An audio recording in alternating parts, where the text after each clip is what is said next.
Welcome to The Pulse, brought to you by MDT TV.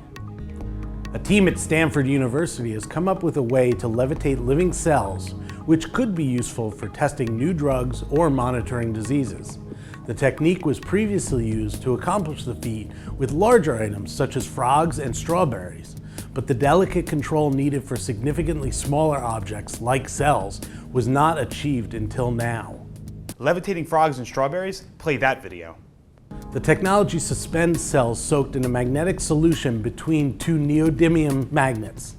Each cell floats up to a height specific to its density, regardless of its actual cell volume. This density is a fundamental property that can help tell cells apart.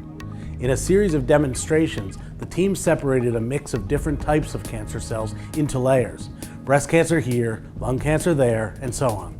In addition, they could pry apart white blood cells from red. They could even see single cells die, getting slightly denser in the process. Scientists at the Karolinska Institute have developed a fully functional neuron using organic bioelectronics. The artificial neuron contains no living parts, but is capable of mimicking the functions of a human nerve cell. It also communicates in the same way as our own neurons do. The device is capable of receiving chemical signals, which can then be relayed to human cells.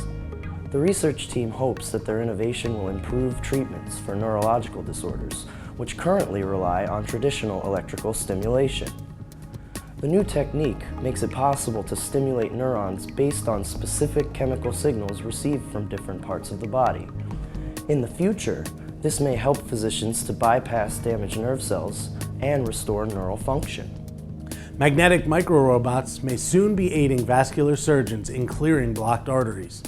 Mechanical engineers at Drexel University are developing the technology as part of an $18 million international research initiative from the Korea Evaluation Institute of Industrial Technologies, which is seeking to create a minimally invasive micro-robot-assisted procedure that addresses the problem within the next 5 years.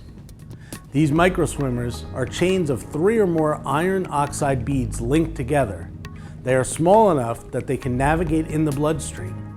The beads are put in motion by an external magnetic field that causes each of them to rotate, creating a corkscrew-like motion that propels them. The magnetic field can also be used to control their speed and direction. 17-year-old Raymond Wang designed a device that could potentially reduce disease transmission on planes by optimizing the direction of the airflow in the cabin. He won this year's Intel International Science and Engineering Fair in Pittsburgh this past May. Based on computer simulations, Wang predicts the device can improve the availability of fresh air in the plane's cabin by 190% and reduce the concentration of airborne germs by 55 times. It does not replace the HEPA filter that's already installed on commercial jets, but rather creates personalized breathing zones for each passenger.